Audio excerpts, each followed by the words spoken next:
Eh, Kira udah lihat belum ya sunscreen aku?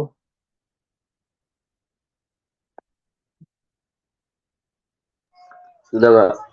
Oke,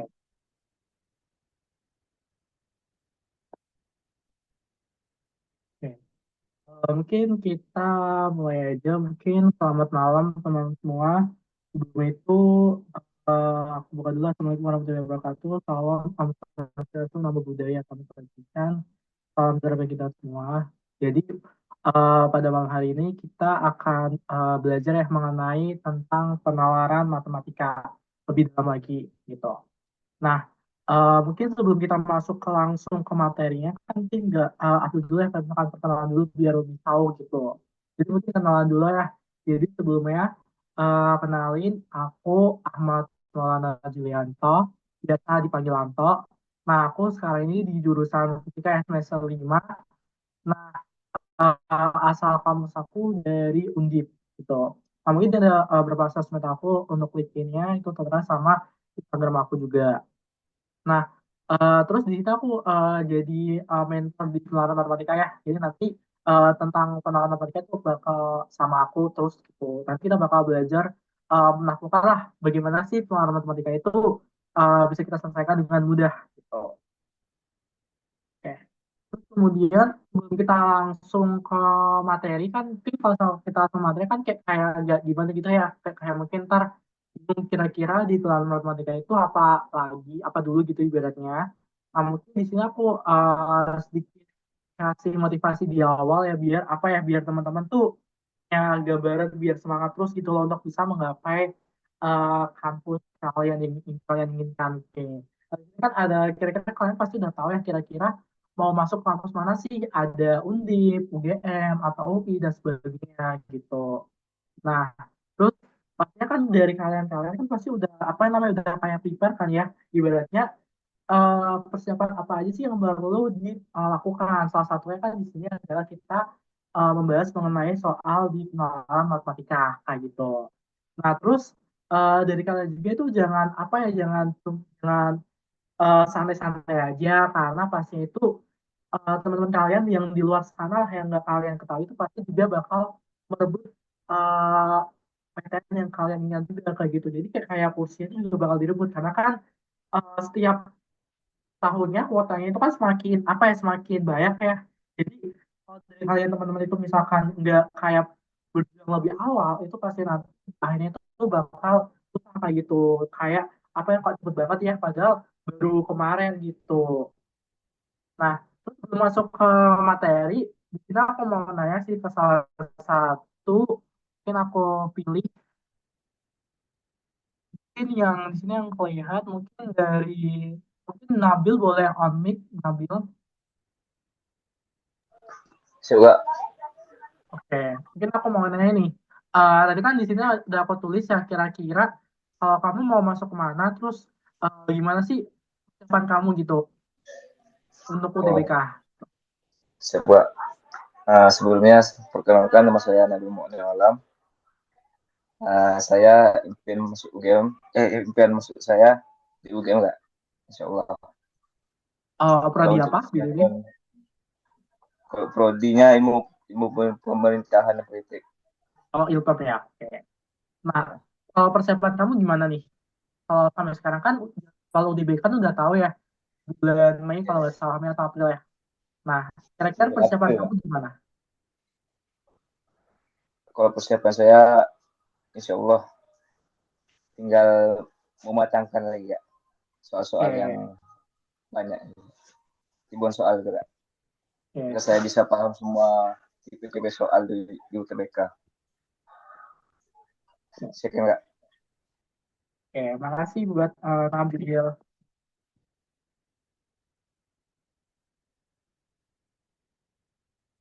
Terus untuk berikutnya kita lanjut. Nah, ke dalam definisi dari penalaran matematika kan paling yang pasti kan kita bakal belajar yang namanya kira-kira di penalaran matematika itu kita belajar apa aja sih? Nah, itu kan kita lihat juga ya bahwa penalaran matematika itu kayak apa namanya kayak subtek yang bikin pusing. Apalagi subteknya kan baru gitu ya, baru ada 2 tahun terakhir itu baru ada. Nah, terus kadang juga pelanggan matematika itu banyak banget kayak gitu. Karena mungkin soalnya itu kayak saling berkaitan satu sama lain, bahkan pengenalan matematika itu lebih kebanyakan itu menggunakan konsep yang mana itu kurang lebih itu bakal kayak apa namanya, bagaimana cara kita untuk mengerjakan dari pengenalan matematika itu sendiri gitu.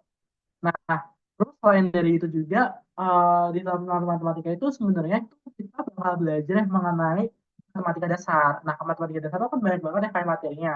Itu kayak mungkin mulai dari kayak trigonometri, kemudian perbandingan, aritmatika, matrik dan sebagainya. Tetapi kalau di dalam penerapan matematika itu yang dipakai itu cuma yang bisa kita aplikasikan dalam kehidupan sehari-hari. Itu nanti contohnya ada beberapa materi yang pastinya akan digunakan gitu. Jadi beda sama pengetahuan kuantitatif yang kalau peta itu secara keseluruhan lebih apa ya, lebih menggunakan rumus. Kalau di dalam matematika itu lebih logika kayak penelaran itu gimana sih untuk bisa memecahkan suatu soal ketika dibuat seperti ini gitu. Kemudian, nah ini ada beberapa kali tips ya gimana sih caranya biar mengerjakan soal PM atau pelajaran matematika sendiri. Nah, untuk yang pertama, yang paling penting itu adalah kita baca soal dulu ya. Nah, kita jangan terpaku soalnya semuanya, tapi kita bakal menggarisbawahi kata kunci yang terdapat pada soal. Nanti kita bakal melihat dari misalkan di satu soal ada soal cerita dan ada yang diminta itu apa. Nah, kita itu jangan membaca soal ceritanya, tapi kita langsung soal yang diinginkan itu apa. Kenapa? Karena kalau kita membaca keseluruhan itu pastinya nanti bakal membuang waktu karena kebanyakan kesalahan para peserta untuk mengerjakan soal PM itu adalah membaca keseluruhannya kayak gitu. Jadi nanti bisa dibagi dulu soal yang dipilih itu apa, baru terlihat soal ceritanya kayak gitu. Yang kedua itu adalah menguraikan rumus atau pernyataan yang berbentuk kayak coretan agar kita bisa menjawab dengan mudah. Jadi nanti ketika kita udah menggarisbawahi yang diminta itu misalkan nih pendapatan atau mungkin kerugian, nah berarti otomatis kira-kira dari rumus yang kita dapatkan itu gimana? Rumusnya kalau di dalam penerapan matematika itu nggak serumit di IPK gitu. Jadi di dalam penerapan matematika itu lebih ke basis misalkan nih tentang untung rugi itu rumusnya cuma itu aja kayak gitu. Secara detail kayak kayak menggunakan apa namanya kayak diagram dan sebagainya kayak gitu. Nah, terus yang ketiga itu kita perlu menghitung semua pilihan jawaban yang semuanya. Jadi kita bisa menghitung langsung ke jawaban intinya, apakah kita bisa mendapatkan atau enggak. Nah, untuk yang ketiga ini, itu kadang apa namanya, kalau ketiga ini, itu tuh kadang apa namanya, tergantung dari soalnya juga sih kebanyakan. Karena kan kita nggak bisa langsung menembak jawabannya itu seperti apa, maka kita perlu menggunakan beberapa kayak persyaratannya kayak gitu. Nah, kemudian untuk yang berikutnya yang keempat itu kan berarti ini. Jadi ketika meskipun terlihat mudah mengerjakan soal itu kita harus teliti. Kenapa? Karena kadang kalau kita salah sedikit pasti ya itu akan salah semua ya kayak gitu. Jadi kita kayak trik untuk mengerjakan soal PM gitu. Nah, kemudian untuk yang berikutnya itu adalah materi yang ada di PM, itu apa aja sih? Nah, jadi kalau materi di PM itu ada beberapa. Itu yang pertama itu adalah aritmatika sosial. Nah, nanti kalau di dalam aritmatika sosial itu akan terbagi ya. Jadi nanti kalau di aritmatika sosial itu nanti bakal terbagi. Itu ada beberapa bagian. Mungkin untuk yang pertama itu bisa jadi tentang untung rugi, biasanya lebih ke untung rugi atau mungkin pendapatan. Itu bakal lebih ke bagian bagaimana sih besar bunga yang diinginkan selain dari untung rugi sama pendapatan. Itu nanti ada tentang bunga. Nah, itu kan bunga ada dua ya, bunga tunggal sama majemuk. Nah, selain dari bunga tunggal bunga majemuk itu ada juga itu namanya anuitas. Nah, ini adalah persebaran untuk di bagian aritmatika sosial gitu. Nah, kalau aljabar itu kayak tinggal kita memasukkan nilai-nilai ya. Kadang kayak lebih ke perhitungan biasa. Kemudian Kalau yang flowchart itu biasanya kalau dalam flowchart itu nanti bentuknya itu akan berupa grafik yang kayak grafik yang isinya nanti grafik yang isinya itu ada kayak datanya. Kayak contohnya dari flowchart itu kayak gini.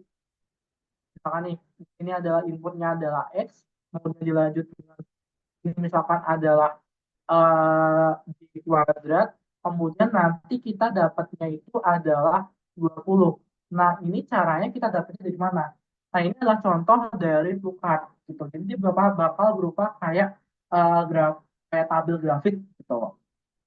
Nah, kemudian kalau fungsi dan koordinat ini kebanyakan nanti lebih ke membuat grafiknya kayak hasil dari visual grafik.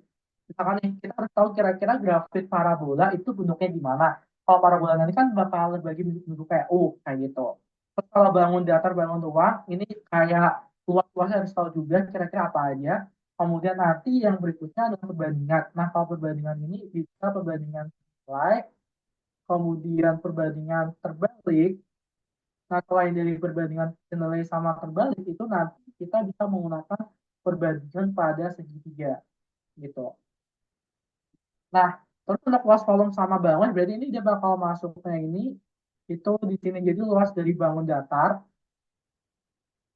itu apa aja? Kalau misalkan nih luas dari lingkaran atau mungkin volume dari bangun volume dari lingkaran ditambah dengan bola itu kira-kira berapa kayak gitu.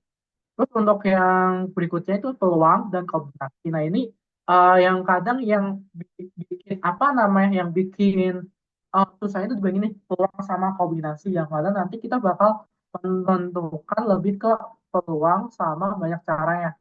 Peluang atau banyak caranya jadi suatu kejadian gitu. Nah kemudian untuk yang berikutnya itu KPK dan FPB itu nanti dia akan lebih ke apa namanya bertemu gitu titik temunya nanti titik temunya itu akan gimana gitu. Nah, terus untuk yang ini nanti yang SPLDV itu lebih ke persamaan. Kalau yang Sasika itu nanti lebih ke bagian rata-rata. Rata-rata yang nanti yang akan diinginkan.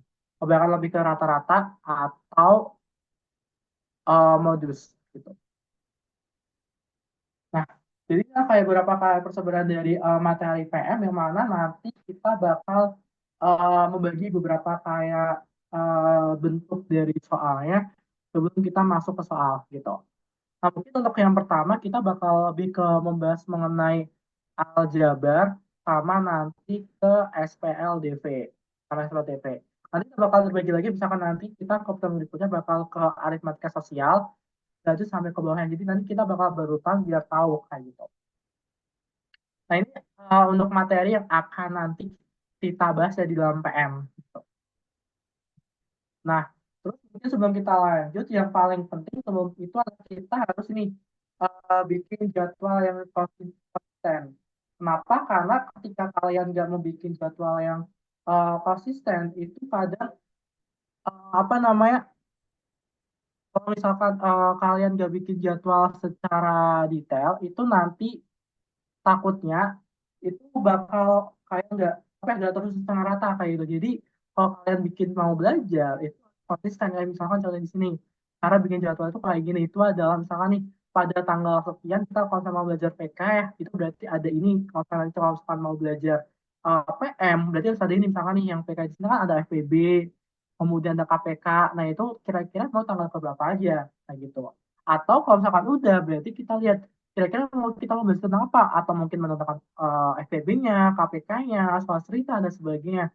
Yang mana nanti di sini ada kayak beberapa sumber yang pastinya itu bakal terpakai kayak gitu. Karena sumber inilah yang bakal membuat acuan juga kayak gitu. Nah, mungkin secaranya kayak gini juga. Jadi ini adalah kayak beberapa kayak jadwal yang pastinya itu tergantung dari kalian dari teman-teman juga ingin berapa sih jadwal ini tuh biar dari teman-teman itu bisa teratur dan konsisten. Kadang kalau misalkan dari teman udah belajar tapi nggak teratur sama konsisten itu sama aja kayak gitu. Jadi lebih baiknya itu kayak disusun secara matang kayak gitu. Misalkan nih hari ini mau belajar apa, besoknya mau belajar apa, dan seterusnya. Nah, terus untuk yang selanjutnya itu ya kayak mungkin sebelum kita masuk ke soal, jadi ini kayak lebih ke pendahuluan dulu, jadi pendahuluan dari apa ya, gambaran secara umum tentang pengenalan dari matematika itu. Nah, sebelum kita lanjut ke pembahasan soal, kira-kira dari teman-teman ada yang mau ditanyakan dulu nggak?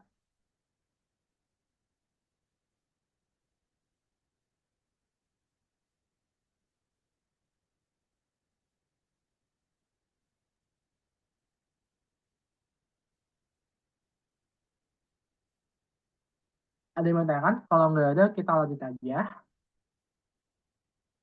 Oke,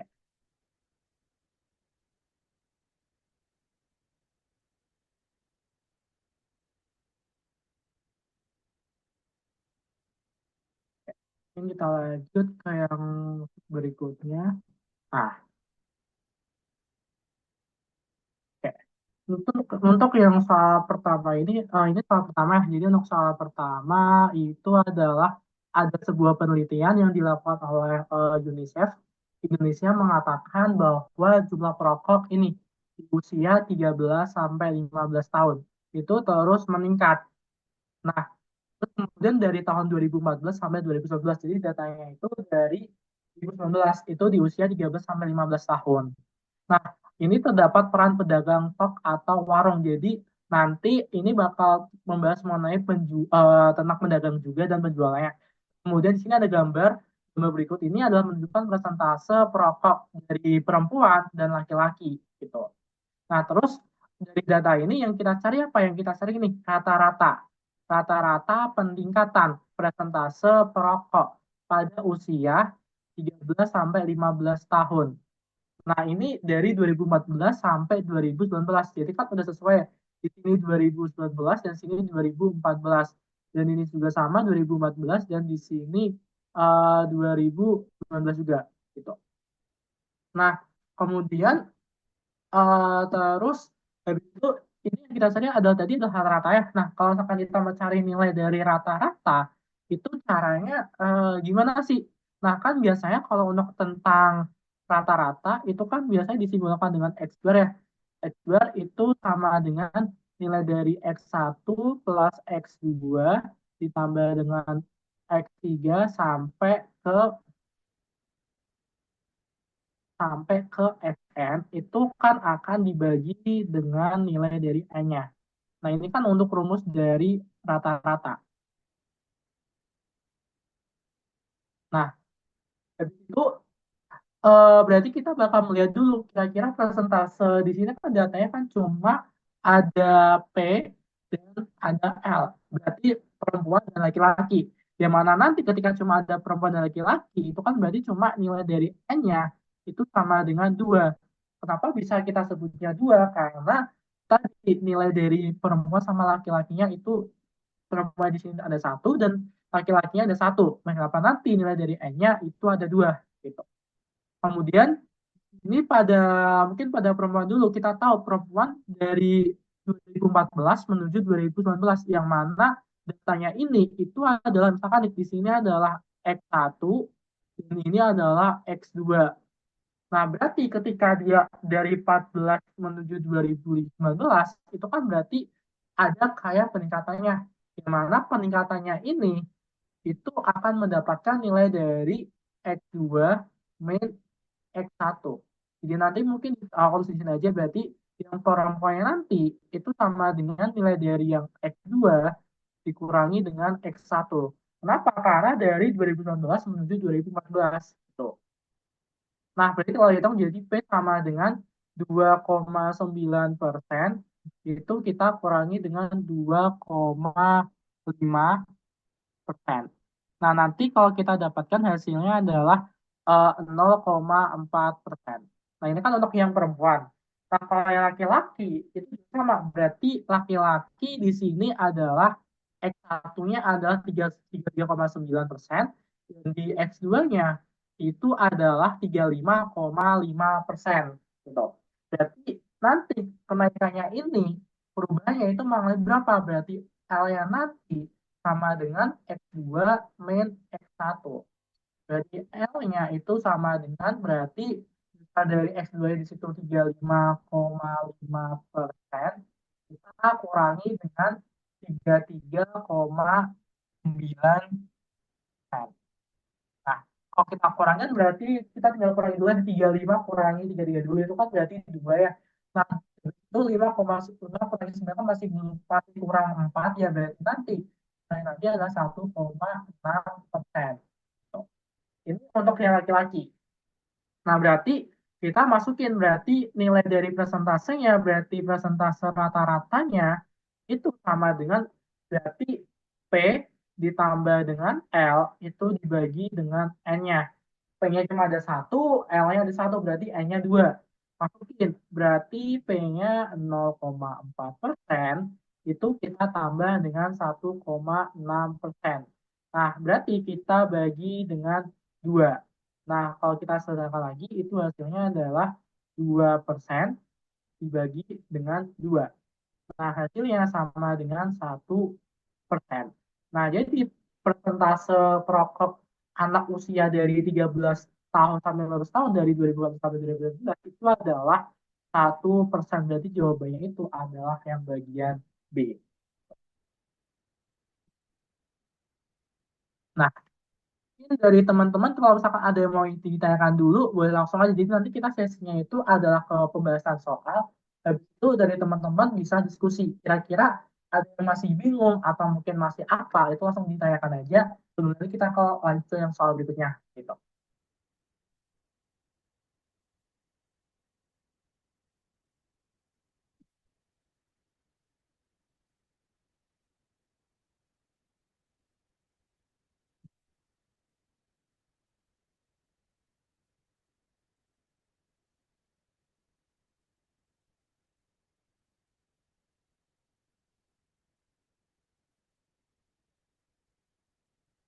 Gimana teman-teman? Ada yang mau ditanyakan dulu? Kalau nggak ada, kita lanjut ke berikutnya, ke nomor 2.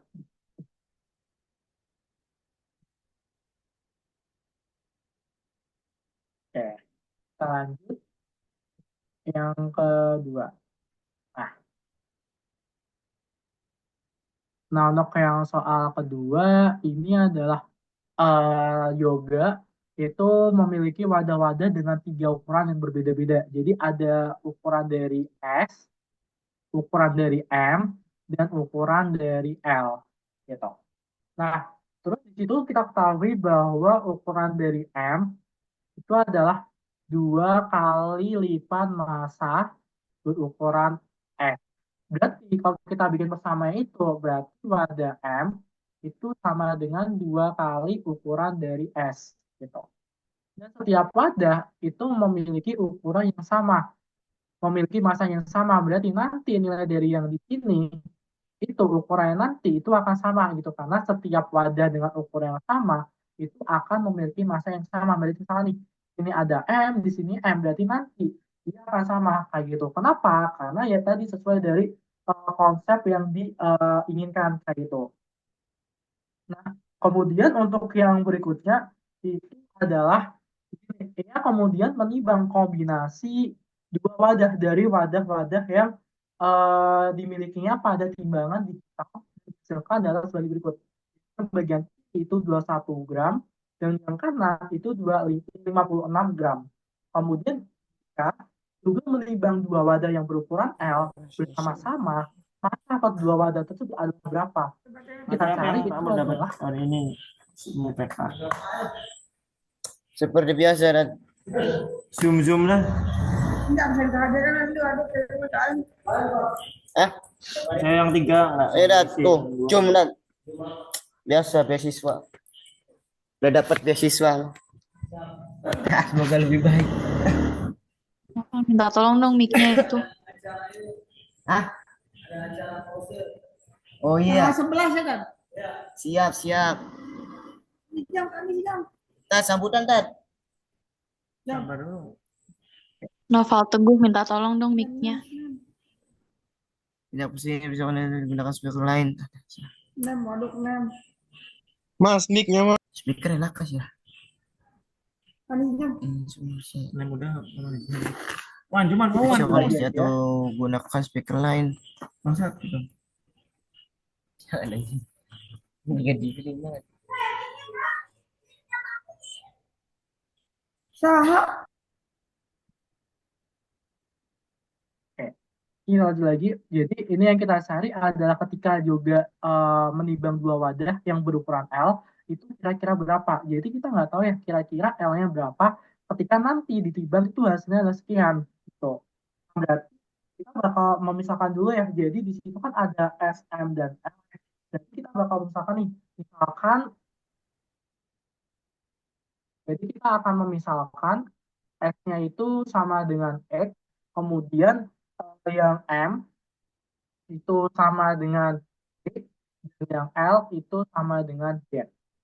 Nah, berarti yang bagian pertama di situ kita persamanya yang di bagian ini persamanya itu adalah X tambah M, berarti X tambah D itu sama dengan 21. Sedangkan kalau yang di kanan itu adalah M tambah L, berarti M tambah L berarti D tambah Z itu sama dengan 56. Nanti yang kita cari itu adalah kira-kira nilai dari L-nya itu berapa ketika ada dua wadah. Berarti kita cari adalah nilai dari Z-nya. Gitu. Nah, di sini kita tahu juga bahwa M-nya sama dengan 2S. Tadi M adalah Y, berarti Y sama dengan 2X. Gitu. Nah, mungkin kita lebih enaknya ini kita eliminasi dulu ya. Sekiranya siapa tahu bisa kita eliminasi. Berarti eliminasi 1 dan 2. Nah, kalau kita eliminasi berarti X tambah Y sama dengan 21, kemudian Y tambah Z sama dengan 56. Kalau kita eliminasi berarti kita kurang ya. Kita kurang, Z-nya nanti yang hilang, kita X-men itu berarti X ya. Kemudian ini di sini adalah Z-nya nggak ada ya, itu 0, berarti 0 kurangi itu berarti main Z itu sama dengan 21 kurangi 56. Nah, nanti kalau kita kurangi 21 kurangi 56 itu dapatnya adalah 34. Jadi kita bakal mendapatkan nilai dari X-Men itu sama dengan 34. Jadi kita lanjut nih. Kan ini kan kita udah punya bahwa Y sama dengan 2X. Nah, mungkin kita udah bikin X sama dengan ketika X-nya bikin sama dengan berarti X sama dengan setengah Y. Nah, kalau udah berarti kita masukin ke sini. Gitu. Kalau kita masukin berarti X-nya adalah setengah dari Y itu min Z sama dengan 34. Nah, kalau misalkan bentuknya kayak gini lagi, itu kan berarti kita bakal melihat juga ya bahwa kalau misalkan kita eliminasi yang bagian Y dulu, berarti akan mendapatkan nilai dari yang akan hilang kayak gitu. Nah, caranya gimana? Caranya itu adalah kita akan mensubstitusikan dulu nilai dari Y-nya. Jadi jangan langsung kita eliminasi kayak gitu. Kenapa? Karena kalau kita eliminasi sama yang awalnya kayak gini ternyata masih tambah lagi gitu. Jadi kita harus apa yang namanya mensubstitusikan dulu. Jadi nanti kita substitusi dulu aja. Berarti nanti kita nggak bisa langsung mensubstitusikan. Oke. Jadi kita substitusikan dulu aja.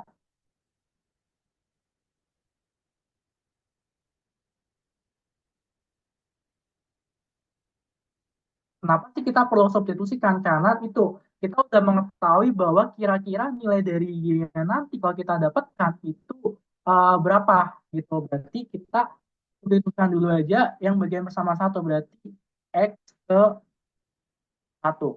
Berarti X plus Y itu sama dengan 21. Nah, kan baru bisa kita dapat ya bahwa nilai dari Y-nya berapa kayak gitu. Berarti ini setengah dari Y ditambah dengan Y sama dengan 21. Nah, ini kita bisa kali 2 aja. Kalau kali 2 berarti Y plus 2Y sama dengan 42. Berarti 3Y sama dengan 42. Ini kita mendapatkan nilai dari Y-nya nanti itu sama dengan 14 gitu. Nah, 14 inilah yang akan kita masukkan ke bagian Z-nya kayak gitu.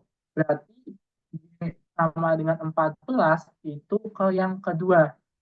Berarti kita dapatkan Y plus Z itu sama dengan 56. Baru kita masukin Y-nya 14 plus Z itu sama dengan 56. Kalau kita kurangi, nanti bakal mendapatkan 42. Berarti kan ini kan udah nemu ya bahwa Z-nya itu 42. Berarti Z itu sama aja kayak L. Jadi kita menemukan bahwa ketika dua wadah yang berukuran yang diukur dengan L-nya yang bersama-sama dengan wadah yang sama, berarti 2L kan sama dengan 2 dikali 42 sama dengan 84. Nah, jadi nanti hasilnya ini 84 kayak gitu. Jadi hasil dari ini tuh kebanyakan nggak koma ya teman-teman, pasti nilainya itu angka bulat, jadi 1 sampai bilangan berapapun kayak gitu. Nah ini dia masuknya ke aljabar ya. Nah kalau dia aljabar yang dua variabel atau tiga variabel, di sini kan dia tiga variabel ya. Yang mana ini dua variabel, tetapi jumlahnya itu tiga variabel. Nah tiga variabel itu kalau kita menyelesaikan itu kita lihat dari semuanya dulu. Apakah kita selesaikan dulu kan kalau di persamaan 1 dan 2 ini x y dan sini Y dan Z. Padahal kita tahu dulu bahwa X dan kita dapatkan nilai dari Y-nya kayak gitu. Nah, jadi untuk solusi yang nomor 2 itu seperti ini. Nah, mungkin dari teman-teman ada yang mau ditanyakan dulu.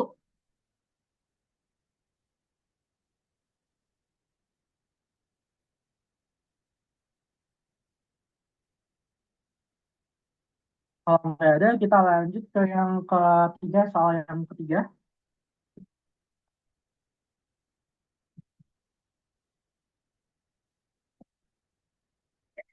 Nah, ini soal ketiga itu masih sama juga. Yang mana di soal ketiga itu kita akan lebih membahas mengenai apa namanya aljabar juga, yang mana aljabar juga itu adalah kita lihat ini kan untuk membuat satu adonan silak makobet yang dapat disajikan dalam dua mangkok, berarti ada dua mangkok ya. Kemudian diperlukan bahan banyak, itu ada sekian, ada nambahan. Dan dari nambahan ini itu apakah dibutuhkan semua itu tergantung yang diminta. Ini jika semua bahan betul dimiliki secara berlimpah ya, berarti kalau arti dari berlimpah itu sama besar gitu. Jadi semuanya itu akan banyak gitu. Kecuali tepung terigu, berarti kecuali tepung terigu dan tepung sagu. Jadi ada dua itu tepung terigu dan tepung sagu yang memiliki jumlah yang berbeda. Berarti kita di sini kan di sini makobet hanya memiliki persediaan itu tepung terigunya adalah 1,2 kilo dan yang bagian terigunya itu adalah yang ini yang ini yang tepung terigu, yang ini sagu ya, ini enggak, ini Riko. Nah, jadi ini tepung terigu, kalau yang kanannya itu tepung sagu gitu. Nah yang kita cari adalah banyak ciloknya di dalam mangkuk itu ada berapa mangkuk gitu. Jadi di sini kita ubah dulu ya bahwa di sini mintanya adalah kilogram, atau mungkin lebih enaknya kita tetap kilo aja. Berarti persediaannya di tepung terigu, berarti yang terigu itu kan persediaannya sebesar 1,2 kilo. Kalau kita ubah itu hasilnya adalah 1.200 gram. Kemudian yang kedua tepung sagu. Nah kalau sagu itu besarnya setengah kilo ya, berarti 0,5 kilo. Berarti 0,5 kilo itu berarti 500 gram. Nah, nah kita tinggal bagi aja. Berarti kalau kita mencari banyaknya persediaannya, berarti untuk yang pertama untuk terigu, berarti kalau yang untuk terigu kan berarti kita akan bagi kira-kira total awalnya 1.200 dibagi dengan 200 ini tuh kira-kira didapatnya itu ada berapa tepung, ada berapa adonan gitu. Nah berarti yang untuk terigu berarti 1.200 itu dibagi dengan 200. Nah berarti totalnya ada 6 adonan tepung, ada 6 adonan terigu. Nah kemudian untuk yang kedua itu adalah untuk bagian miliknya sagu. Nah, kalau sagu itu sama juga, berarti 500 dibagi dengan 100. Nah, itu nanti hasilnya adalah 5 adonan sagu. Nah, itu kita lihat lagi juga berarti di sini kan berbeda ya. Ini butuhnya di sini kan ada 5, kemudian ada 6. Nah, ketika dia mau bikinnya itu harus sama, berarti otomatis nanti adonan jumlah adonan yang harus dibikin kan harus sama ya.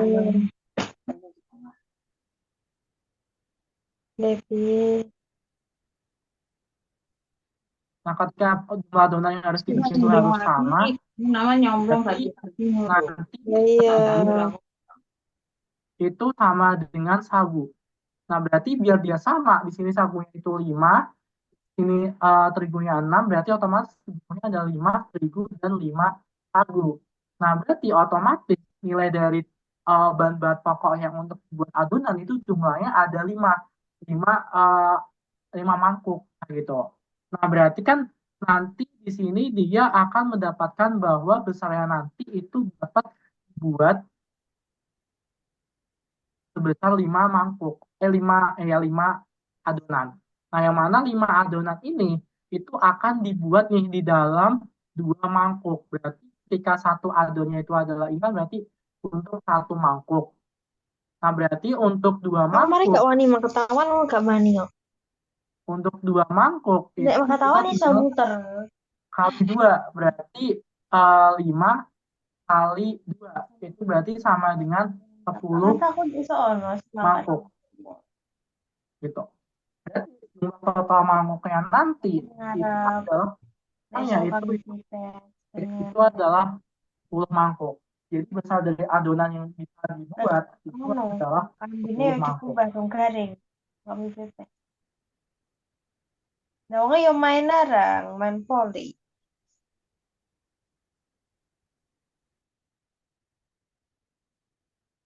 Dan untuk yang nomor 3 dari teman-teman ada yang mau ditanyakan dulu?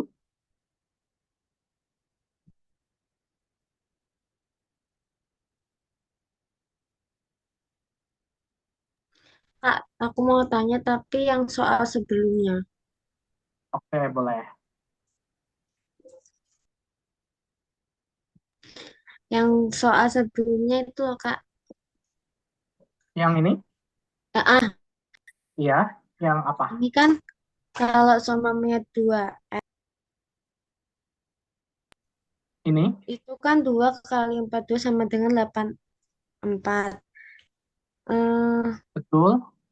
Ini berarti yang nilai X-nya itu eh, 28.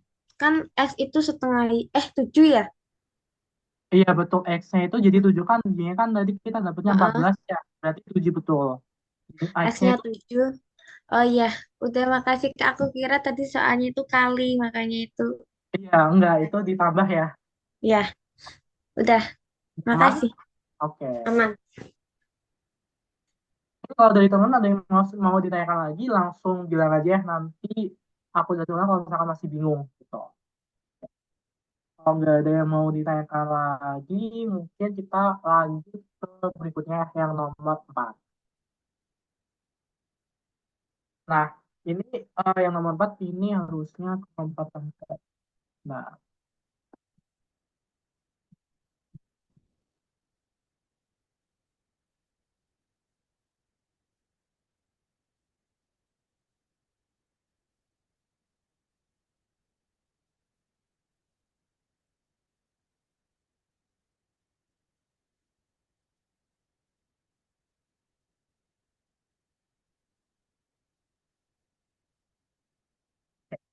nah untuk yang nomor soal cerita ini tuh ada 3 soal yang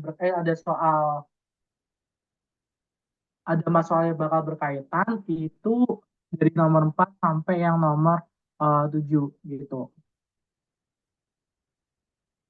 Nah, kemudian yang nomor 4 dulu ya ini caranya kalau menyelesaikan soal cerita kayak gini tuh kita jangan baca semua ya. Jadi kita nggak perlu membaca yang ini dulu. Jadi caranya adalah apa? Caranya kita lihat dari yang diminta dulu. Ini diketahui Egi adalah seorang karyawan tetap PT dan dengan statusnya itu dia belum menikah. Jadi nanti statusnya itu belum menikah dan tidak memiliki tanggungan. Nah, dia bakal mendapatkan penghasilannya itu, penghasilan itu apa? Apa penghasilan itu? Itu adalah penghasilan kotor. Jadi penghasilan itu belum dibagi secara bersih gitu. Nah, itu besarnya adalah 16 juta per bulan. Nah, kemudian ini 16 juta per bulan. Kemudian yang diminta apa? Yang diminta adalah tarif pajak tahunan yang harus dibayarkan itu besarnya berapa.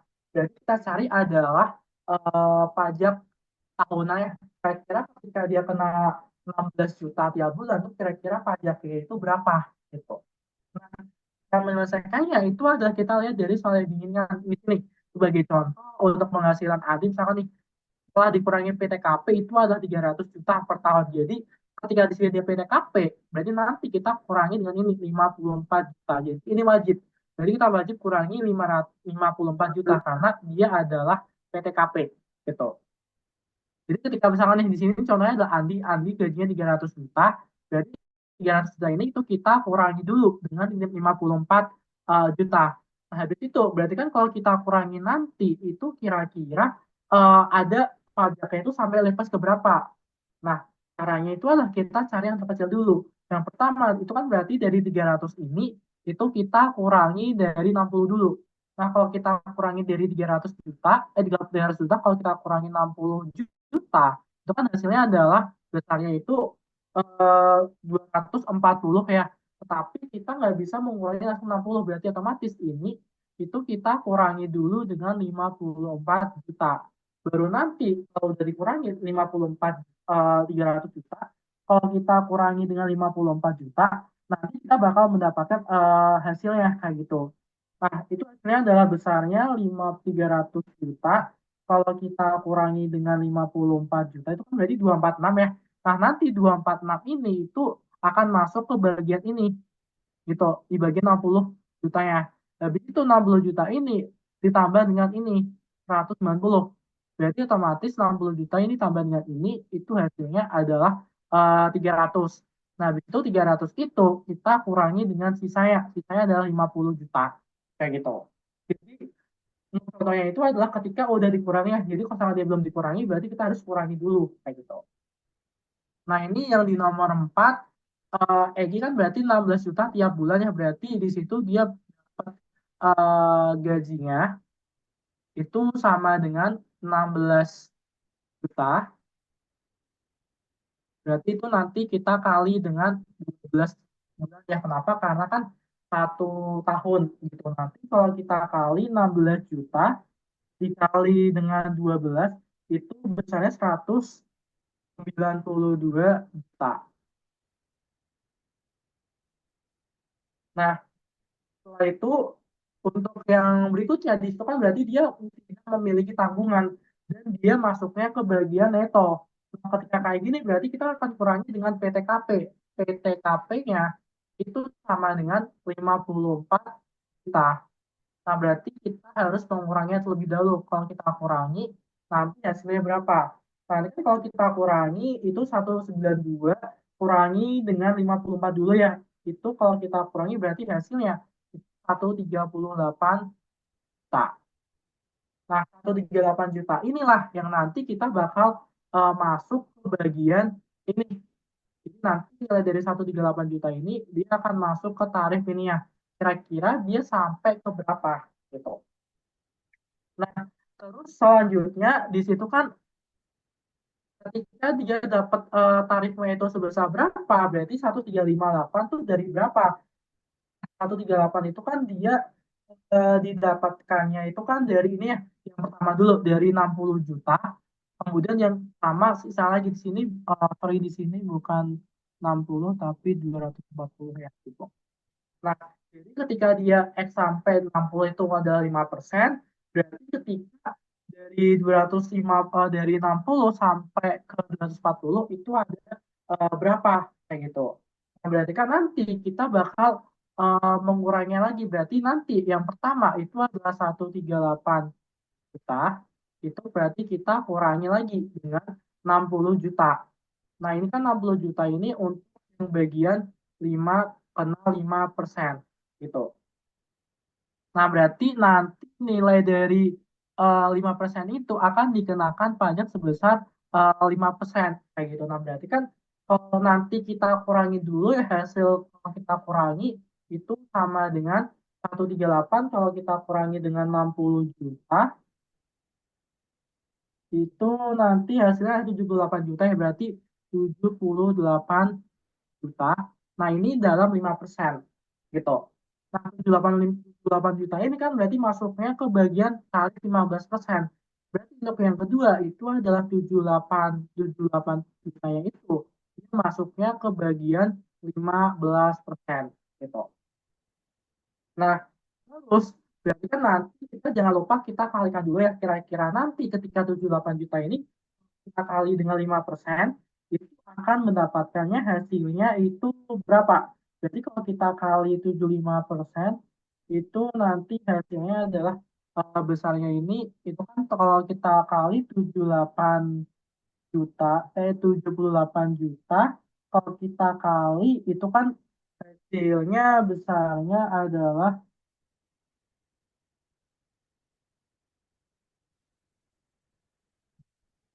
hasilnya adalah 700. Nah,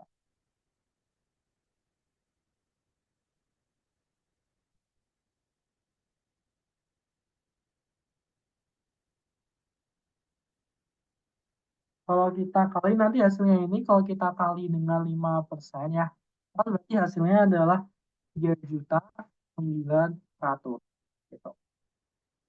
Ini aku ganti 3,9 juta aja. Ini berarti 3.900.000. Nah, itu, nah ini kalau di 78 juta, kalau dia masuknya ke 15%, itu kan berarti sisanya ada berapa gitu. Nah, berarti kan ini kurang lebih hampir sama juga ya. Berarti kalau kita kalau kita kali berarti 78 juta kali dengan 15% itu kan berarti hasilnya itu sama dengan 78 juta karena dia sisanya kan. Yang mana sisanya nanti itu kita kurangi gitu. Berarti 78 juta kali dengan 15% itu hasilnya adalah 11.700.000. Nah, jadi besarnya itu adalah 17.700.000. Nah, kemudian habis ini kan berarti yang kita cari itu adalah persentase tarif pajak yang harus dibayarkan Egi. Itu kira-kira totalnya itu berapa? Yang mana dari dapatnya adalah dari 11.700.000 sama 3.900.000. Nah, berarti otomatis kita tinggal apa namanya? Kita berarti kan otomatis dari 78 juta tadi ya. Yang mana 78 juta tadi itu kita bakal mendapatkan tarifnya itu ada berapa kayak gitu. Nah, berarti kan otomatis di sini kan berarti tarif akhirnya itu kan ada di bagian ini ya, apa namanya, di bagian dari 60 juta ini kan dari 138 juta ya, dari 138 juta dengan 60 juta itu kira-kira berapa? Gitu. Berarti kan kalau dari 60 juta dengan 5 juta tadi itu kan dia bakal mendapatkan misalnya itu adalah 5% dari 138 kita kurangi dari 60 juta. Yang mana 60 juta nanti itu kita tarifkan dulu berarti ini sorry ini bukan 78. Nah, ini harusnya 60 ya 60. Ini 60 juta baru dikali dengan ini. Nah,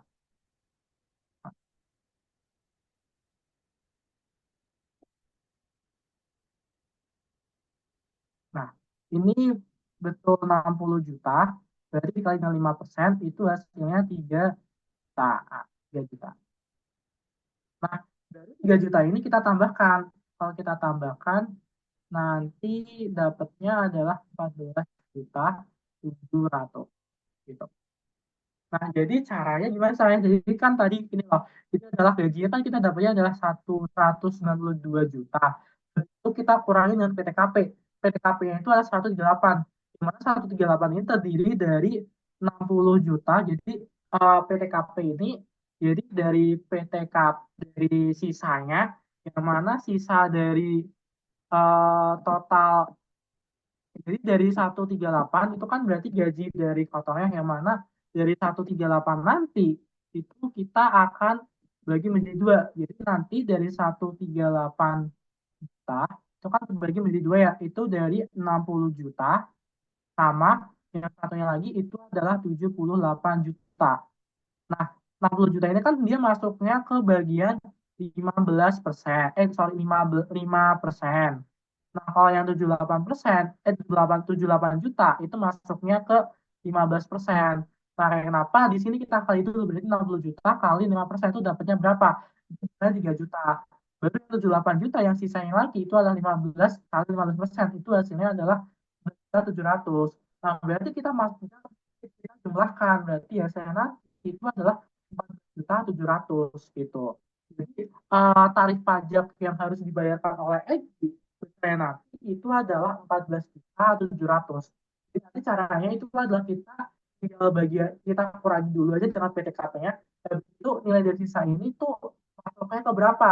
1,8 itu berapa sama berapa kayak gitu. Misalkan nih ketika kita kurangi dengan PTKP hasilnya 0, berarti kira-kira nanti berapa sama berapa? Apakah ada apa enggak kayak gitu. Jadi ini adalah kayak contoh kalau misalkan yang dicari itu adalah pajak tahunan. Jadi pajak tahunan nanti yang didapatkan oleh Egi yang harus dibayarkan itu adalah 14.700 gitu. Nah mungkin dari teman ada yang mau ditanyakan dulu untuk yang nomor uh, yang di nomor 4. Kalau misalkan masih bingung langsung bilang aja nanti bakal aku jelasin lagi gak apa-apa kayak gitu. Biar dari teman-teman bisa paham juga gitu.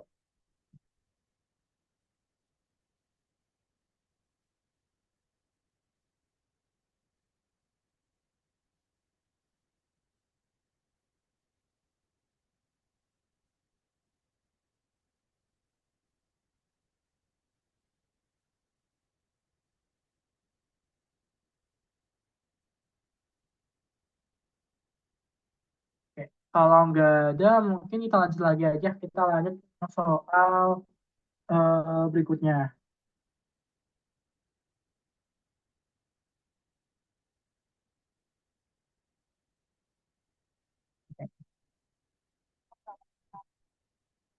Oke, untuk yang soal berikutnya itu kayak nomor 5 ya. Nah, mungkin untuk yang nomor 5 dari teman-teman boleh dicoba ya. Ini kurang lebih hampir sama. Dan adalah seorang guru dengan status belum nikah dan tidak memiliki tanggungan dengan penghasilan neto sebesar 4 juta per bulan. Tarif pajak yang harus dibayarkan oleh John itu kira-kira berapa? Nah, mungkin dari teman boleh dicoba ya. Nah, ini aku tunggu sampai di 2012 ya. Nanti kalau teman udah menemukan atau misalkan mau langsung nembak jawabannya boleh aja. Nanti kita bahas juga kayak gitu. Jadi aku tunggu sampai di 2012 ya. Gitu. Ini caranya hampir sama kayak di nomor 4 ya. Gitu.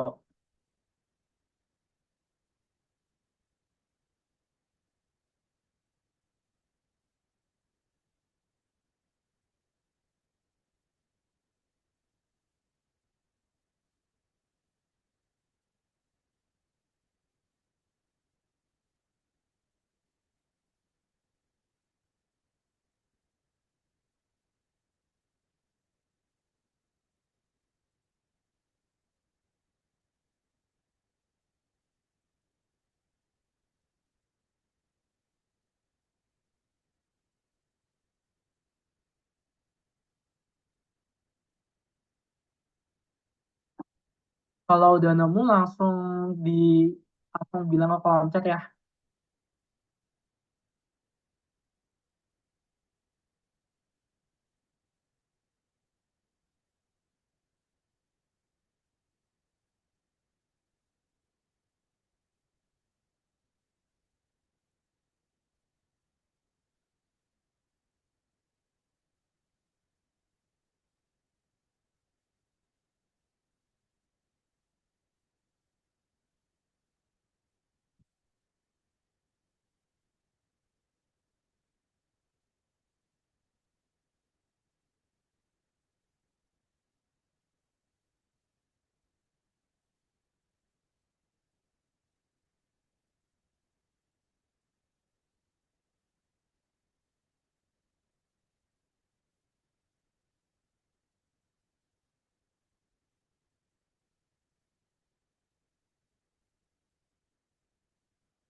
Oke, karena udah di 7.12, jadi teman-teman gimana?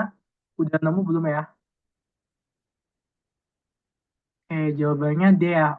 Oke, yang lain ada yang mau jawab lagi yang selain dari Yanuar Fauzi?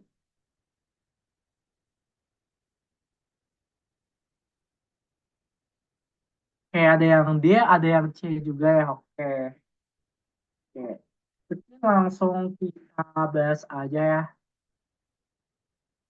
Oke.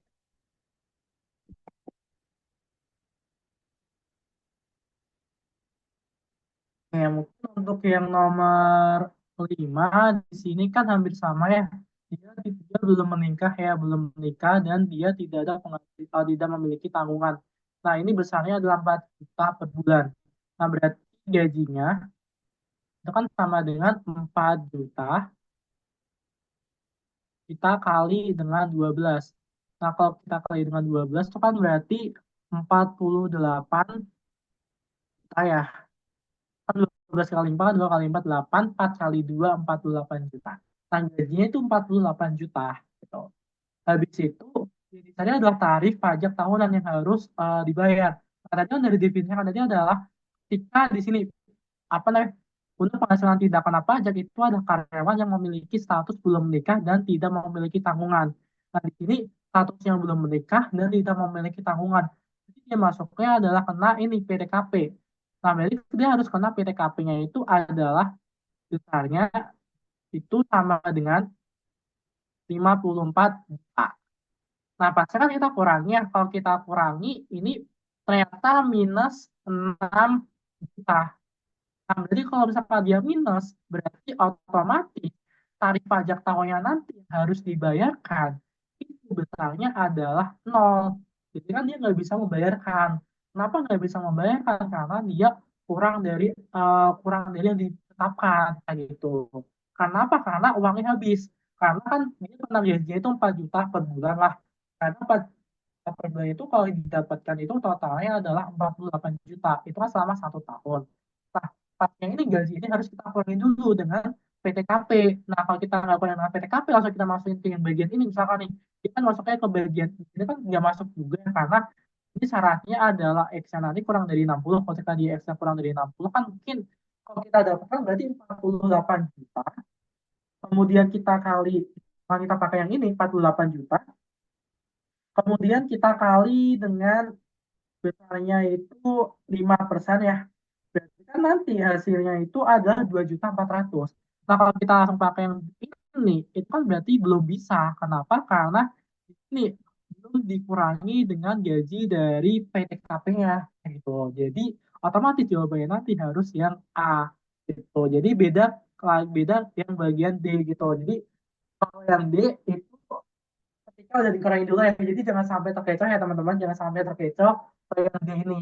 D ini itu ketika apa namanya kalau di ini itu ketika sudah langsung sudah dikurangi gitu. Ternyata kan kalau kita kurangi ini hasilnya negatif. Ketika dia negatif masuknya ke bagian nol gitu. Jadi sampai terkecoh dengan nilai ini. Jadi ini harus kita kurangi dulu kayak gitu.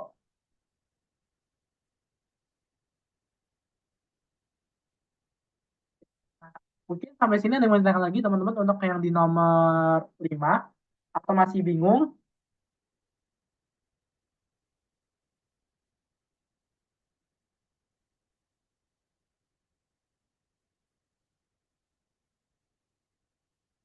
Kak masih bingung Kak, kenapa jawabannya bukan yang D?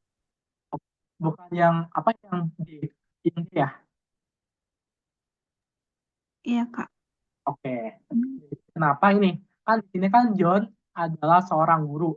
Nah, statusnya adalah belum menikah dan tidak memiliki tanggungan dengan penghasilan neto. Nah, jadi dia bakal tidak memiliki tanggungan neto gitu. Nah, di sini kan kita tahu juga bahwa untuk penghasilan PTKP karyawan yang memiliki status belum menikah dan tidak memiliki tanggungan adalah 54 juta per tahun.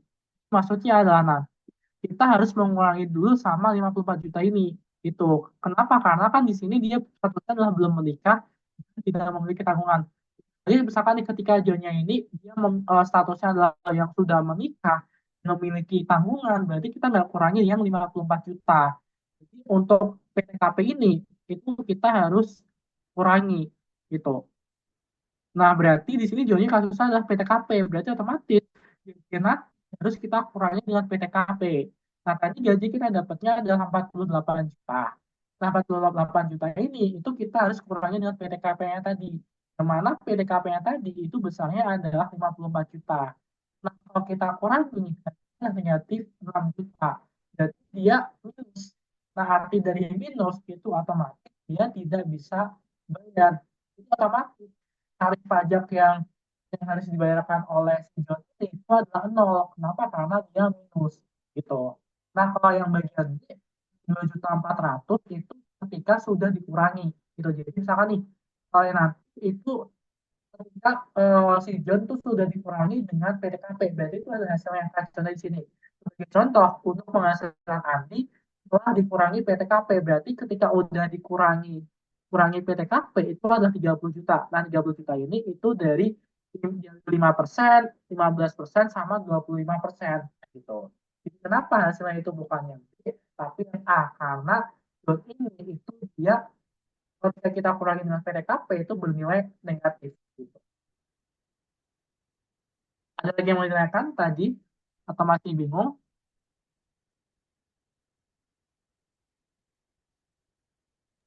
Sudah, Kak. Makasih.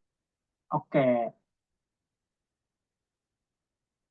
Iya betul, kalau misalkan dia negatif, ya itu pasti bakal nol karena kan dia tidak bisa membayar kayak gitu. Jadi nanti ketika ada soal yang kayak gini, ini kan masuk ke bagian pengenalan matematika kayak tentang aritmatika juga ya kayak gitu menghitung total uangnya. Terus kita lanjut ke yang berikutnya.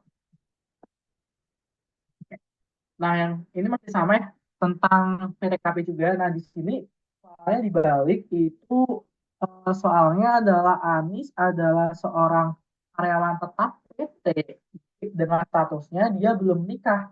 Nah, ini kan berarti kurang lebih hampir sama kayak yang tadi ya, yang mana ini dia belum menikah dan tidak memiliki tanggungan. Di situ ternyata tarif pajak tahunan yang harus dibayarkan Anies itu adalah 4.800.000. Nah, berarti nilai dari 4.800.000 ini itu apa? 4.800.000 ini itu adalah tarif pajaknya. Tarif pajak setelah kita kurangi semuanya. Jadi tarif pajak yang ada dari sisi tarif PPh-nya. Karena itu adalah 4.800 gitu. Kita cari adalah penghasilan neto. Nah, penghasilan neto berarti adalah gaji yang kira-kira yang didapatkan oleh Anies itu kira-kira tiap bulannya itu ada berapa. Tuh. Nah, berarti kan kalau cara yang tadi kan hampir sama, kita ini hampir sama kayak sebelumnya, yang mana di situ kan kita tahu bahwa ketika tarif pajaknya itu, maka tarif pajak itu akan sama dengan nilai dari tarifnya dikali dengan PKP-nya gitu. Kenapa bisa kayak gini? Karena di sini ini kan misalkan nih ketika X-nya itu 60 juta dengan tarif PPh itu pajaknya berapa? Nah, kita coba nih kita selesaikan yang di sini dulu. Kalau kita pakai yang di sini itu kan berarti misalkan nih di situ nilainya uangnya paling banyak kan 60 juta ya, berarti ketika 60 juta kalau kita kali dengan besarnya itu di 5%, itu kan sama dengan besarnya adalah 3 juta ya, 3 juta. Nah, berarti jadi 3 juta. Kalau misalkan di sini di nominal 4.800.000 berarti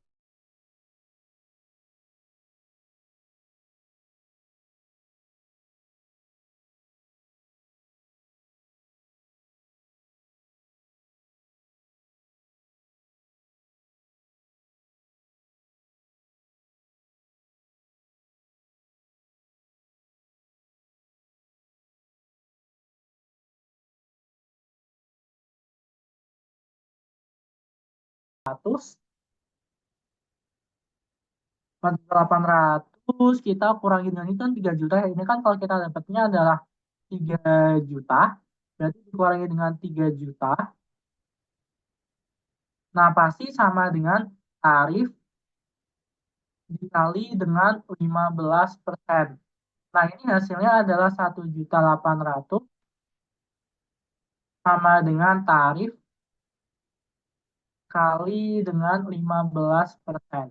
Nah, tinggal kita bagi aja, berarti tarif itu sama dengan, nah ini 15% 0,15 ya, berarti 1.800.000 itu dibagi dengan 15%. Nah, persen nanti kan kalau kita bagi dari 1.800.000, kalau 1.800.000 kalau dibagi dengan 15%, itu nanti dapatnya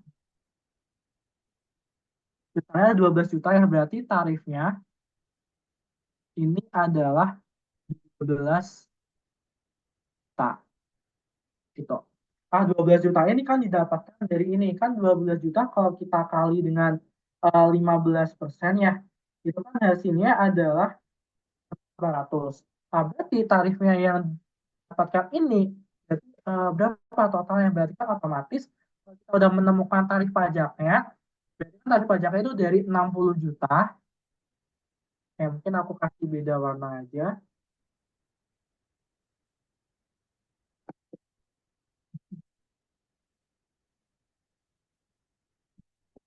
Ya, mungkin aku kasih beda warna biar nggak bingung.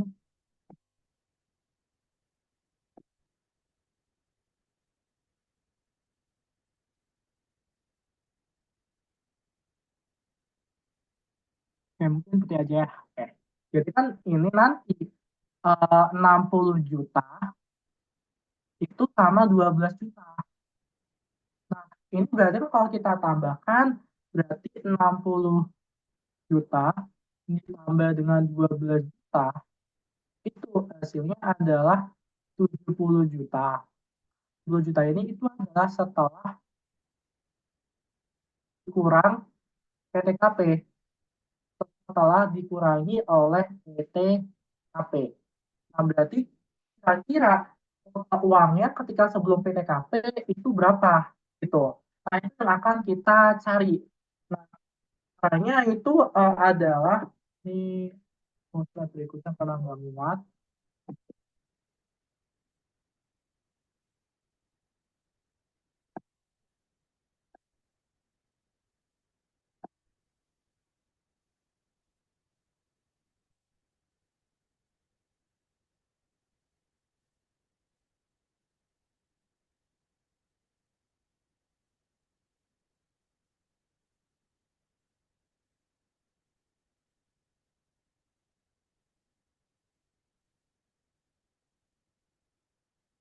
Kita sudah menemukan bahwa yang setelah dikurangi berarti dari 60 juta, berarti kan tadi 60 juta ditambah dengan 12 juta, itu kan sama dengan,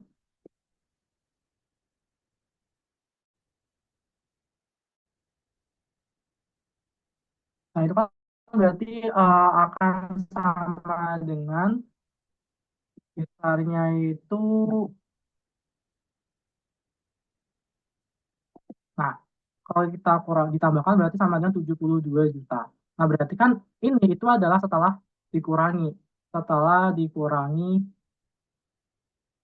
PTKP. Berarti kan nanti hasil dari gaji itu berapa? Berarti kan otomatis setelah dikurangi itu akan sama dengan gaji. Gaji itu nanti kita kali dengan 12 bulan itu dikurangi dengan PTKP-nya. Dikurangi dengan PTKP. Nah, berarti setelah dikurangi adalah 72 juta. Itu sama dengan gaji. Itu kita kali dengan 12 dikurangi PTKP-nya tadi. PTKP-nya 54 juta. Nah, kalau tidak ruas berarti ini dapatnya adalah 126 juta, kan sama dengan gaji dikali dengan 12.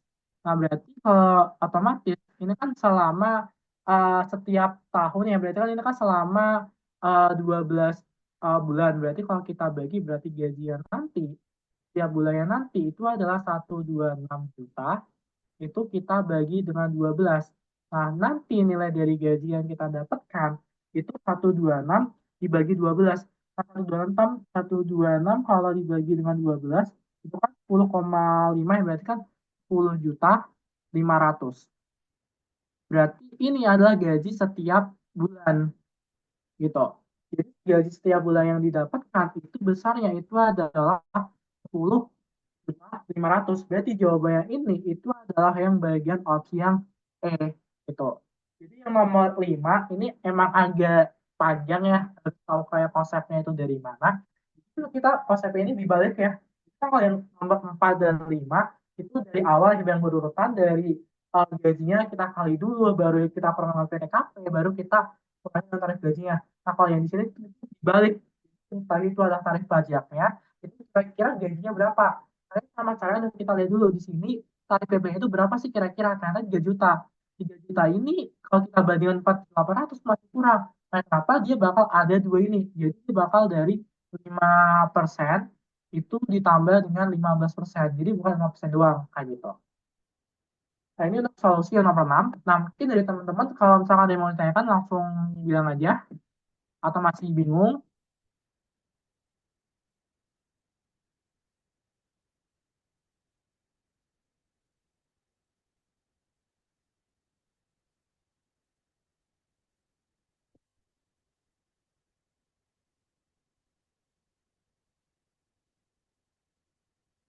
Mungkin dari teman-teman ada yang mau ditanyakan lagi, atau udah cukup jelas, atau bagaimana?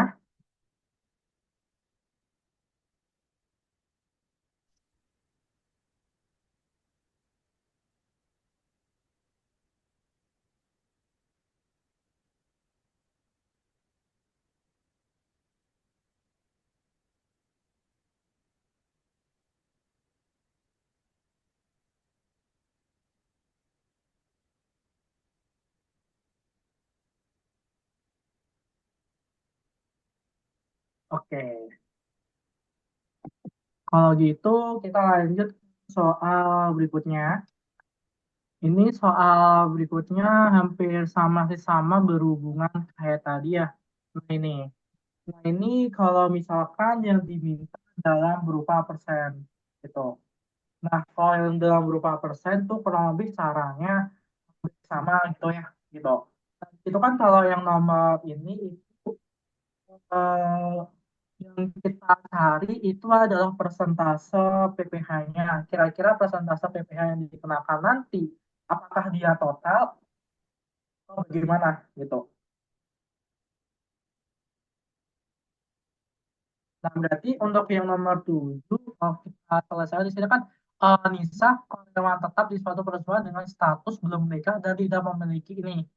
Dia masih sama ya, eh, dia tetap PTKP, mana ketika PTKP dia gajinya 42.500. Nah, itu caranya sama. Dari dulu gajinya ya itu sama dengan 42.500, itu kita kali dengan 12. Nah, nanti kalau kita kali dari 4.200.000, kalau kita kali dengan 12, kali dengan 12 itu 5.510 juta ya. 510 juta, ternyata banyak banget. Nah, 510 juta ini itu berarti kita kurangi dengan PKP dulu. Berarti kita kurangi PKP kan sama dengan 54 juta. Nah, kalau kita kurangi berarti 150 juta. 42 itu kalau kita kurangi dengan 56 juta itu hasilnya adalah 454 juta. Nah, kira-kira 454 juta ini itu berada di mana aja? Berarti kan pastinya kan bakal terdiri dari 454 juta. Itu kan dia akan terdiri dari yang pertama, itu pasti terdiri dari 60 juta ya. Oh, ini bukan 60 tetapi 240 ya. Nah, pertama dia 60, kalau kita kurangi kan masih dia masuknya akan di bagian eh, pastinya kan kalau misalkan dia 60 berarti dia bakal lanjut Selanjutnya itu adalah ke bagian di sini. Dia akan di 240, berarti 240 juta. Nah, ini kan kalau kita tambah dulu ya, kalau kita tambah itu ternyata 300, kalau kita tambah sama dengan 300 juta. Nah, bisa hanya adalah 254, berarti 254 masuk sini. Itu berarti ini akan sama dengan 254 juta. Jadi 254 juta itu berawal dari 60 juta, 240 juta, sama 54 juta. Gitu. Nah, berarti dicari apa? Dicari adalah persentase tarif PPh. Berarti tarif PPh itu bukan yang terakhir aja, tetapi di total seluruhnya. Kira-kira mungkin kalau misalkan di total, berarti misalkan kalau kita total keseluruhan, apakah tetap sampai ke berapa kan? Kalau misalkan kali ini kan kalau kita total kan pastinya adalah 25 tambah 5 kan 30, berarti 45%. Tapi yang diminta itu bukan di total, tetapi persentase tarif PPh progresif yang dikenakan kita sampai ke berapa. Berarti sampai ini kira-kira dari 45 juta ini posisinya di mana? Nah, berarti kan posisinya itu ada di sini. Di sini. 4 di 25 juta. Jadi di 25%. Karena kan di tengah-tengah dari 50 sampai 500 juta. Tapi jawabannya itu adalah yang dengan C gitu. Nah, ini soalnya lebih simpel ya kayak gitu. Jadi ini kayak contoh dari pelajaran matematika gitu. Betul. Hasilnya 45,6 juta yaitu ketika udah itu 456, oh itu tipe deh harusnya itu 454 ya gitu. Jadi lebih udah pada paham ya untuk yang soal-soal seperti ini. Jadi ini soal-soal yang mungkin tentang di dalam bagian apa namanya kayak pengenalan matematika kayak gitu. Jadi kalau lebih kayak gini. Nah, terus mungkin untuk yang berikutnya lagi kita bakal bahas ke soal berikutnya. Nah, mungkin dari teman masih ada yang mau ditanyakan lagi.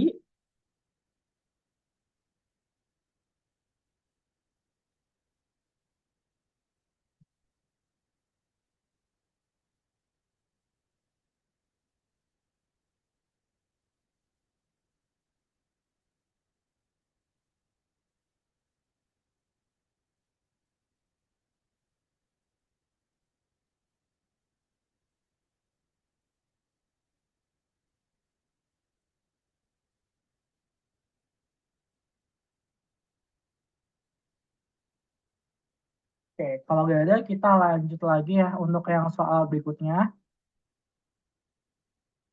Iya betul itu jadi lebih ke jangkauannya, jangkauan dari persennya saja ya untuk yang tadi yang tadi. Jadi itu diminta tuh sampai ke berapa, jadi bukan keseluruhannya. Mungkin nanti yang diminta soal tentang keseluruhannya itu kan berarti tadi tinggal ditambah dari 5% tambah 15% sampai ke bagian dua apa namanya ke bagian 25% itu kalau misalkan semuanya. Tapi di sini sampai ke berapa? Berarti sampai ke eh, 25% kayak gitu. Nah, kalau yang 25 juta itu buat apa? Jadi 25 juta itu kira-kira itu sampai ke berapa? Kayak gitu. Kan pasti dia akan di antara 250 sampai ke 500 gitu. Jadi dia nggak akan kurang dari di situ kayak gitu. Kita lanjut ya untuk yang berikutnya. Nah, untuk yang nomor berikutnya ini 8 sampai 10 soal matematika, tetapi kalau dilihat kan kayak kimia ya, teman-teman kayak kimia. Nah, biasanya kalau dalam pelajaran matematika itu mau soalnya kimia, fisika, kalau ibaratnya itu pasti soalnya itu kita nggak perlu menghafalkan rumusnya teman-teman. Jadi pasti nanti ada rumusnya kayak gitu. Jadi kalian tuh nggak usah bingung, nggak usah kayak mungkin kira-kira rumusnya itu apa sih? Apakah harus hafal isoton dan sebagainya itu nggak usah. Karena apa? Karena pasti dari soal cerita diketahui. Yang dicari apa di sini yang kita cari adalah isoton. Nah, kalau misalkan teman-teman nggak tahu pengertian isoton, nggak apa-apa, karena pasti di soal dijelaskan. Di mana rumus isoton itu adalah nomor massa sama dengan jumlah proton tambah dengan jumlah elektron. Nah, ini kan untuk rumusnya, gitu. Nah, berarti tadi kita dijelaskan bahwa isoton adalah atom-atom memiliki jumlah neutron sama banyak. Berarti kita lihat berarti nanti nilainya itu yang sama banyak itu di berapa sama berapa kayak gitu. Nah, di atas itu adalah nomor massa, yang di bawah adalah nomor atom. Nah, kita lihat lagi di sini 58N itu berapa? Berarti 58N itu kan nilai dari ini kan nomor massa sama dengan jumlah proton kalau kita bikin jadi massa sama dengan proton ditambah dengan N. Atau mungkin kita bisa tulisnya adalah ini juga sama aja. Berarti kalau kita tulis ulang lagi jadi nanti neutron itu sama dengan M min P. Atau N-nya ini sama aja kayak atau neutron itu sama dengan massa, berarti massanya adalah A ya, berarti A min Z. Itu tinggal kita kurangi ya, kurangi aja atas sama bawah. Kalau kita kurangi 58 sama 28, berarti 58 min 28. Nah ini nanti nilai dari neutronnya pasti sama dengan 30. Kita cari yang 30. Nah di sini kalau kita cari ternyata 29 kurangi 14 itu sama dengan 15 ya, ternyata berbeda, berarti ini dia salah. Kemudian yang di bawah lagi 58, 26, kalau kita kurangi berarti 32. Ternyata salah juga. Nah, kalau ini 48, 40 kurangi 18. Itu kalau kita kurangi ternyata 22. Ternyata masih salah juga. Nah, kalau yang ini 60 kurangi 28 itu hasilnya adalah 32. Ternyata salah juga. Nah, kalau di sini 55 kurangi 25 sama dengan 30. Ternyata betul. Jadi jawabannya yang bagian C gitu. Jadi dari teman-teman tuh gak usah perlu menghafalkan semua rumus ya gitu. Oke, jadi udah betul semua jawabannya C. Oke. Oke, terus kita lanjut lagi ya. Nah, mungkin yang soal berikutnya, mungkin teman-teman udah coba ya. Ini soalnya yang berikutnya. Nah, yang nomor 9. Nah, ini kira-kira gimana? Ini jawabannya benar salah ya. Jadi, kalau teman-teman yang misalkan di 1, 2, 3 benar semua, tapi jawabannya itu salah satu yang salah, itu akan salah semua kayak gitu. Jadi, nomor 9 harus benar-benar teliti ya. Aku tunggu sampai 42 yang nanti kita bahas. Tuh.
Oke, karena udah di pukul 42, mungkin lanjut aja, biar gak kelamaan juga ya.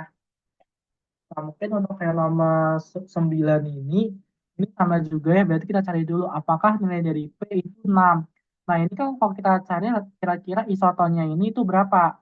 Nah, ini kalau kita kurangi dulu ya, N-nya kan sama dengan 58 min 28. Berarti nanti nilai dari isoton, nilai dari Ni-nya nanti, itu besarnya adalah 30 gitu. Nah, berarti kita cari dulu di sini kira-kira ketika dia isoton berarti harus sama. Berarti nilai dari 20 min P ini itu harus sama dengan 58 dan 20 plus P itu sama dengan 28. Berarti yang pertama itu 20 min P itu sama dengan 58. Berarti nanti nilai dari P-nya itu kan sama dengan 20 kita kurangi dengan 58. Nanti nilai dari P-nya sama dengan min 30 gitu. Nah, untuk yang satunya lagi itu adalah 20 plus P, itu sama dengan 28. Berarti ketika di sini, berarti nilai dari P-nya itu sama dengan besarnya nanti itu adalah kita bakal mendapatkan nilai dari P-nya itu sama dengan 8. Nah, berarti ada di min 30 sama 8. Nah, berarti kita bakal menemukan apakah P ini betul sekian. Nah, yang pertama, nilai P adalah 8. Di sini kita dapat nilai P adalah 6. Ternyata P-nya itu ada 2. Itu adalah 3, min 30 sama 8. Ketika di sini dia nggak sama, berarti otomatis ini adalah salah. Jadi jawaban ini yang benar tuh di sini. Dia benar, di salah. Bukan benar di sini. Gitu. Terus yang X bukanlah isoton dari 4018AR. Itu maksudnya apa? Maksudnya apa tuh? Maksudnya adalah kira-kira di sini tuh apakah dia isoton sama dengan di sini apa enggak? Kan tadi kita tahu ya bahwa di sini pasti nilai dari isotonnya N-nya itu sama dengan 30. Kenapa? Karena ini diketahui 5828Ni merupakan isoton dari atom. Jadi ini Ni sama dengan X itu sama dengan 30. Jadi kita bakal mengecek apakah ini hasilnya berapa nilai dari N-nya itu sama dengan berarti 40 kurangi 18 itu berarti nilai dari N-nya itu 22 gitu. Nah, kalau kita di sini ternyata dia berbeda. Di sini kita lihat X itu bukanlah isoton, berarti dia betul. Jadi nilai dari ini tuh bukan bukan. Jadi ini itu adalah bukan isoton, bukan isoton X. Ini jawaban yang benar di sini adalah yang benar gitu. Karena kan dia bilang bukan yang salah kayak gitu. Terus yang ketiga, jumlah neutron dari atom S adalah 12. Tadi neutron itu apa? Neutron itu adalah dapatnya neutronnya itu adalah ini ya 30. Berarti otomatis di sini salah juga. Salah. Kemudian kita cari nomor massa dari atom X itu kurang dari 20. Tapi nomor massa apa? Nomor massa di sini yang di bagian A. Berarti A itu apakah dia kurang dari 20? Berarti kalau kita dapatkan A-nya berarti kan tadi 20 min P itu sama dengan apakah dia bisa sama dengan ini? Berarti kan tadi kita dapatnya P-nya adalah berarti 20 min P itu berarti 20 min sama min 30 itu sama dengan 20 plus 30 itu sama dengan 50. Ternyata nilainya nanti itu adalah berbeda, berarti nilai dari P-nya nanti kita bakal mendapatkan besarnya nanti itu adalah 50 gitu. Jadi nilai dari ini itu adalah dia bukan kurang dari ini, berarti otomatis dia akan salah juga. Otomatis pernyataan yang benar itu adalah salah, benar, salah, salah kayak gitu. Jadi dari teman-teman jangan sampai kebalik ya gitu. Oke, itu bukannya 38 ya. Oke, bentar. Oh ya, ini 38 ya teman-teman. Oh ya, 38. Nah, ini betul 38. Makasih buat koreksinya ya. Nah, 38 ini 38. Oke. Nah, berarti 58. Ya, jadi betul jawabannya adalah salah, benar, benar ya. Salah, benar, salah, salah.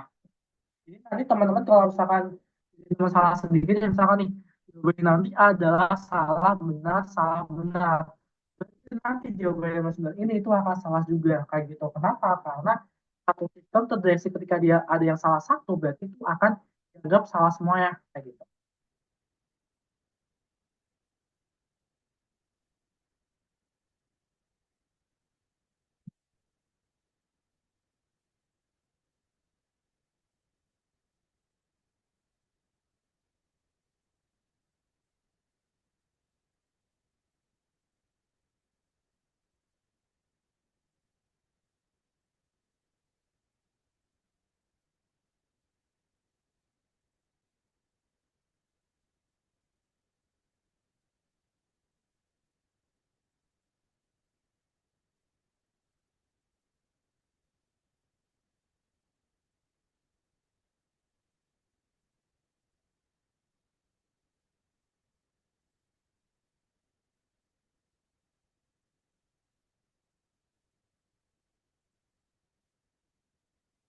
Gimana teman-teman, ada yang mau ditanyakan dulu?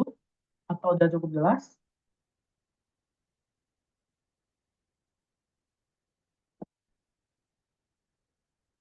Oke, berarti udah aman ya. Nah, mungkin kalau aman, nah ini karena kita kan udah sampai di pukul ini ya, 9:30 lebih ya. Berarti mungkin ini ada soal masih ada berapa satu soal. Nah ini, nah nanti boleh ini buat teman-teman boleh dicoba ya, boleh dikerjakan. Nah ini kira-kira nanti hasilnya berapa, sama boleh di screenshot kayak gitu. Sama soal yang terakhir ini juga, jadi ada dua. Ini mungkin teman-teman bisa screenshot dulu ya, ini soalnya ini nanti buat PR ya kayak gitu, biar buat latihan soal dari teman-teman, biar bisa semakin lancar kayak gitu. Ini untuk yang soal yang nomor 10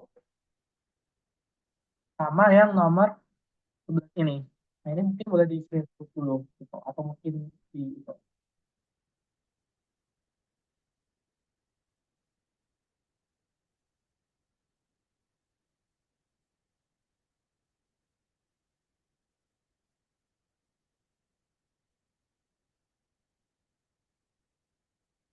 Oke, kalau gitu mungkin untuk pembahasan nanti soal sampai di sini dulu ya. Nah, mungkin kalau dari teman-teman ada yang mau yang ditanyakan secara langsung kayak tentang di luar konteks penerapan matematika juga boleh ya, karena mungkin masih ada waktu juga, atau mungkin yang ini mungkin boleh di access dulu.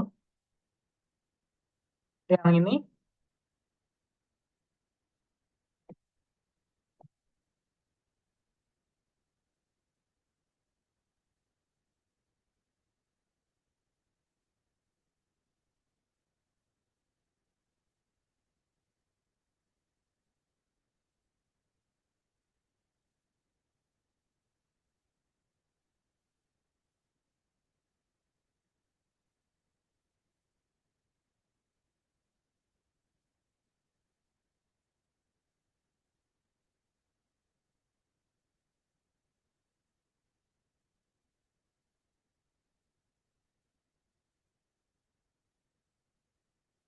oke ini ya 8, ini 9 dulu ini.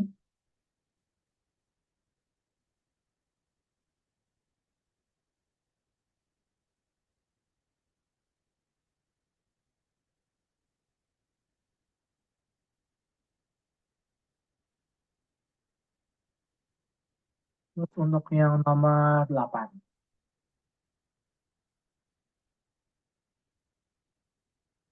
Oke.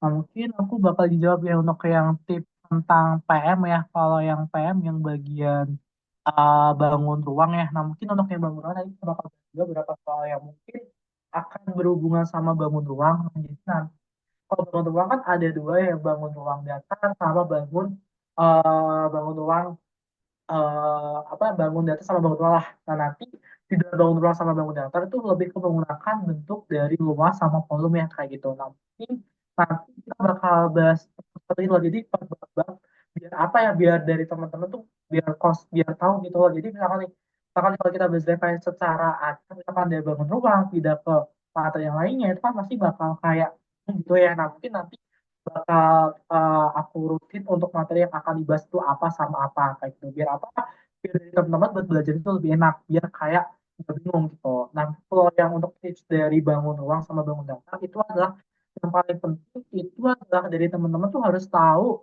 rumusnya dulu gitu, rumusnya itu apa. Habis itu dalam bangun ruang itu kebanyakan yang dicari itu adalah antara luas dari gabungannya, misalkan gabungan dari bola, gabungan dari tabung ya, tabung misalkan contohnya itu kayak gini, misalkan nih gabungan dari tabung, nah,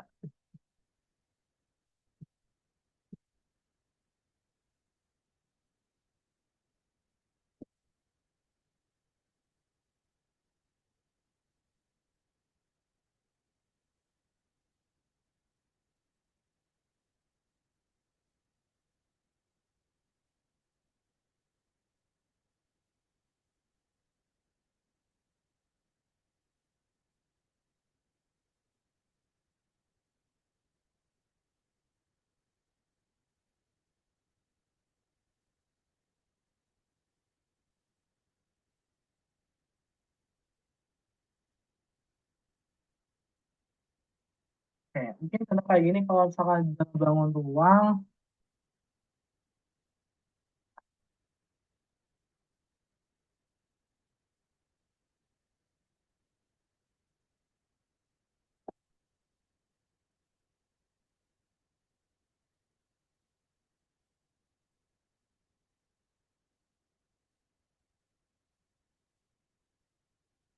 oke, kalau ada bangun ruang tuh kayak gini, misalkan nih ada sebuah tabung, nah pasti kadang nanti yang dicari misalkan ada bola, ada bola, ada bola, ada bola. Sampai itu yang kita cari itu adalah volume udara gitu. Nah, kira-kira volume udara nanti itu besarnya itu berapa gitu. Nah, ini mengenai apa yang kita cari adalah volume dari udara itu adalah besarnya itu kira-kira berapa gitu. Nah, nanti volume udara itu didapatkan dari volume total itu dikurangi sama volume dari bola gitu. Volume total itu dari volume dari tabung gitu. Nah, ini contoh kayak paling umum ya kayak gitu.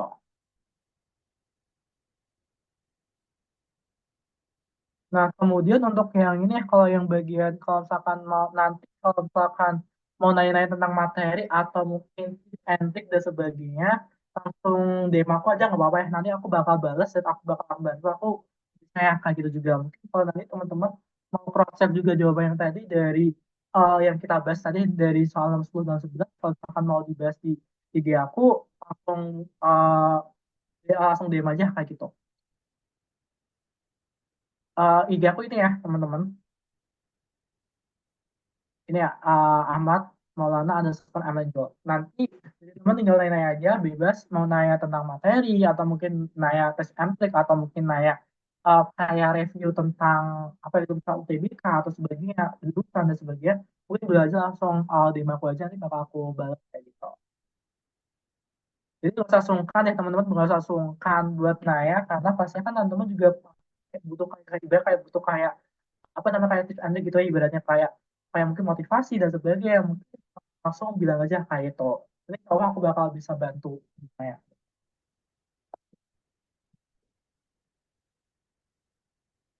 oke kalau gitu mungkin untuk pertemuan hari ini aku cukupnya eh, mungkin untuk pertanyaan yang aku ucapkan mungkin semoga bermanfaat yang ilmu yang aku berikan. Kurang lebihnya mohon maaf kalau misalkan ada kurangnya atau salah kata.